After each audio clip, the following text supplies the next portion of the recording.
Eh bien, bonjour à tous et puis merci de participer à cette 8e session des rendez-vous numériques. Alors, on est désolé de vous avoir fait attendre un petit peu. On voulait qu'il y ait le plus de participants possible qui nous rejoignent. Donc, on va commencer aujourd'hui cette session qui se concentre sur les nouveautés en termes d'e-book. Comment les trouver, comment se créer des alertes. Donc, on va faire un petit point général sur cette question.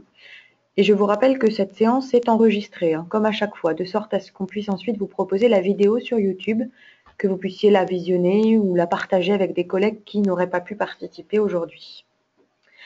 Alors pour cette recherche de nouveautés, on va tout d'abord passer par le portail administrateur de Dosonera, ici. Et on va voir comment, depuis cette interface, on retrouve les derniers titres. Alors je vais tout simplement aller dans la recherche avancée. Voilà. Et j'ai deux champs de dates qui vont m'intéresser ici. Le premier, c'est le champ des dates de publication, sur lequel mon curseur est maintenant. Et le second, c'est le champ des dates d'ajout sur Dosonera. Donc ce sont deux notions chronologiques un peu différentes. Le premier, c'est bien la publication chez l'éditeur, la date de création de l'e-book, ou éventuellement la date du livre papier si c'est un livre homothétique. Et le second champ, c'est vraiment la date de chargement sur notre plateforme. Autrement dit, si l'on ajoute les nouveautés d'un éditeur demain, eh bien on aurait les titres de cet éditeur qui datent du mois dernier, mais on aurait aussi les titres, par exemple, des 3 ou 4 dernières années. Donc vous pourriez avoir des champs un peu différents en fonction de ce que vous cherchez précisément comme information. Si on prend ici un exemple, on peut par exemple regarder tous les titres qui auraient été chargés depuis début mars jusqu'aujourd'hui. Je lance une recherche. Et je vais donc arriver sur l'ensemble des titres qui ont été ajoutés sur Dosonera lors des 2 dernières semaines, en fait, depuis le 1er mars. Voici, donc on m'indique 1235 résultats, que je vois encore une fois titre à titre. Je peux bien sûr télécharger les résultats de ma recherche ici. Je récupère un fichier qui est au format .csv. C'est un tableur qui peut s'ouvrir avec LibreOffice et qui peut aussi se traiter dans Excel. Et enfin, je peux entrer, si je le souhaite, sur un titre qui m'intéresse pour consulter les conditions de vente. Ici, j'ai par exemple un titre en crédit qui dispose de 200 crédits et qui est vendu au prix indicatif de 318,32 €. Alors, un petit rappel simplement, les prix qui sont indiqués sur Dosonera, ce ne sont jamais des prix fermes. Déjà parce qu'en fonction de la devise d'origine, les taux de change peuvent un tout petit peu varier et donc faire changer les prix, mais surtout parce qu'ils sont hors taxes et hors frais d'hébergement. Voilà, donc si vous souhaitez avoir une cotation qui fige le prix, qui vous donne un prix ferme, il ne faut pas hésiter à nous en faire la demande. Notre documentaliste peut faire ce service. Voilà pour cette première recherche. Il y a autre chose que je souhaitais vous montrer dans le portail administrateur à propos des nouveautés qui vous intéressent. Vous avez la possibilité, si vous allez ici, dans la configuration du portail lecteur, d'apporter un paramétrage spécifique qui est là. Autoriser la recherche dans les titres ajoutés les 30 derniers jours. Alors ce paramétrage-là, en fait, il va envoyer d'office la recherche vers les... Excusez-moi, j'ai perdu un petit peu le fil. Il va envoyer d'office les résultats de recherche sur les nouveautés qui viennent d'être chargées. Ça signifie que lorsque vous montrez l'ensemble du contenu, acquis et non acquis, si vous cochez cette case, eh bien votre lecteur, lorsqu'il fait une recherche parmi les titres, il va arriver directement sur ce qu'on vient de charger dans le dernier mois. Donc ça peut être pas mal si vous êtes une bibliothèque qui est très au courant des nouveautés Dosonera et qui fonctionne avec le système des suggestions d'achat juste en dessous. Ça peut permettre d'orienter vos suggestions d'achat vers des choses plus récentes, tout simplement, si c'est ce qui vous intéresse. Là, on a fait le tour pour le portail administrateur de Dosonera. Alors, les nouveautés, on vous le rappelle, c'est par la recherche avancée, par date de publication ou par date d'ajout. Et c'est bien sûr combinable avec tous les autres critères de la recherche. Si vous vous intéressez à un domaine particulier, vous pouvez passer par la DIWAY, par la librairie du Congrès ou même par mots-clés encore et coupler ça avec une recherche par date, par exemple. Maintenant, je souhaitais vous montrer qu'on peut avoir évidemment la même possibilité depuis Dawson Enter.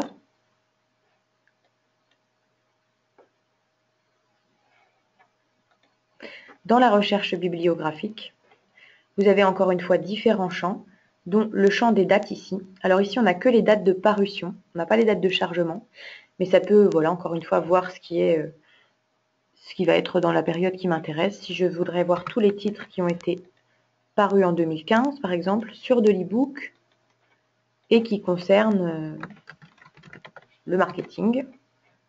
Voilà, je lance ma recherche. Et j'arrive encore une fois sur une liste de résultats qui va être filtrée en fonction des dates de publication. Alors là-dessus, avant de passer au ce que voit le lecteur, j'aimerais vous faire une petite aparté pour vous rappeler qu'on fait un système de newsletter, donc des lettres d'information qui vous sont envoyées sur les nouveautés, qui sont générales mais qui peuvent aussi être spécialisées. On a une liste de thématiques spécialisées auxquelles vous pouvez vous inscrire. Donc, je voudrais vous remontrer ici, voilà, à quoi ressemblent nos newsletters pour ceux d'entre vous qui ne seraient pas inscrits. Elles ont ce visuel en général. On met en avant des infos principales. Donc ici, j'ai pris l'exemple d'une newsletter dans laquelle on annonçait l'arrivée d'un éditeur et l'évolution des conditions d'un autre éditeur. Donc, par ce fil, on vous communique nos informations sur le catalogue. En bas de chaque lettre, vous retrouverez toujours cette structure avec quatre espaces en fait. Les deux nouveautés qu'on vous a annoncées dans le courrier. Ici, on a mis une liste vers les nouveaux titres en français pour ceux que ça intéresse. Et en bas à droite, on met toujours une vidéo qu'on souhaite mettre en avant. Donc là, c'était la présentation d'HEC sur les acquisitions dirigées par les lecteurs. Donc on avait fait ce choix un peu spécifique pour cette lettre-là, mais ça varie à chaque fois. Donc il y a cette forme de newsletter qui est générale, qui paraît une fois par mois et à laquelle vous pouvez vous inscrire. Il y a aussi toute une liste de newsletters spécialisés, donc principalement sur les grands niveaux de la DIWE, qui sont informatique et information, philo et psycho, religion, sciences sociales, langue, sciences, technologie, art et littérature. Et ensuite, et histoire, pardon, j'en oubliais. Et ensuite, on a des newsletters un peu plus spécialisés encore qui entrent dans d'autres thématiques qui sont le droit, les bibliothèques, donc la bibliothéconomie, et en dessous, économie, marketing, finance.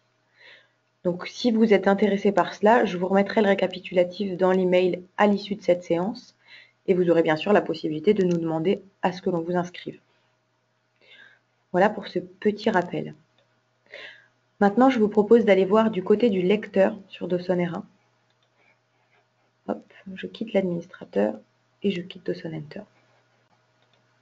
Votre lecteur, il a lui aussi la possibilité de rester informé en fait sur les nouveautés qui l'intéressent. Pour ça, il va passer par les alertes de recherche. Donc, je vais vous montrer tout de suite comment il peut procéder.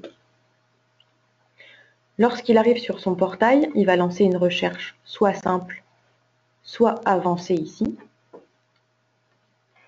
Et il va renseigner les critères qui l'intéressent. Ici, je vais par exemple faire une recherche dans les titres non acquis par la bibliothèque qui concernent la philosophie. Je lance ma recherche.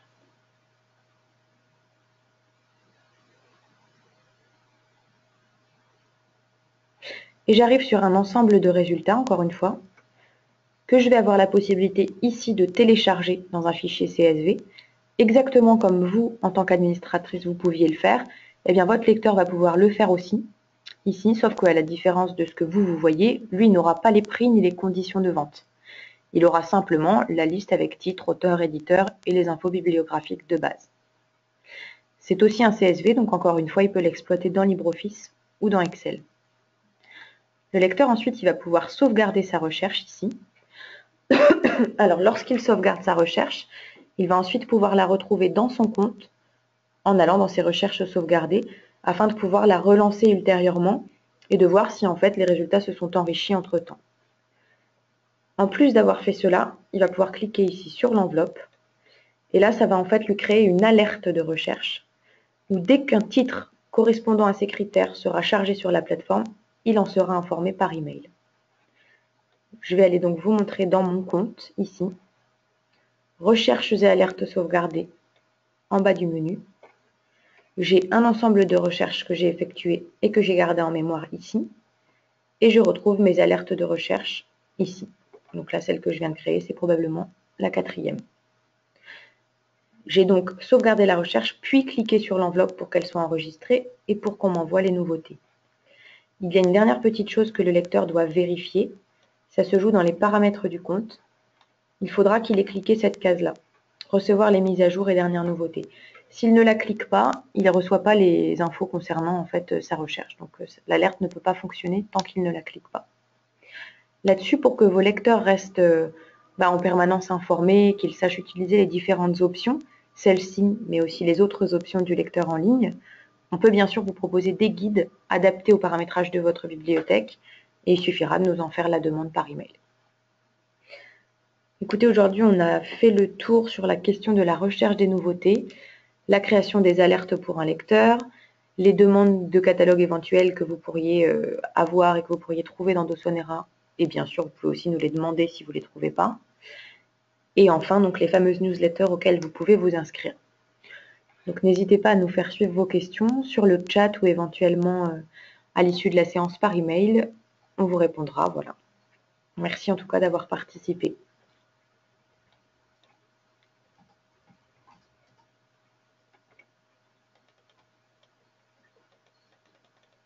Ouais.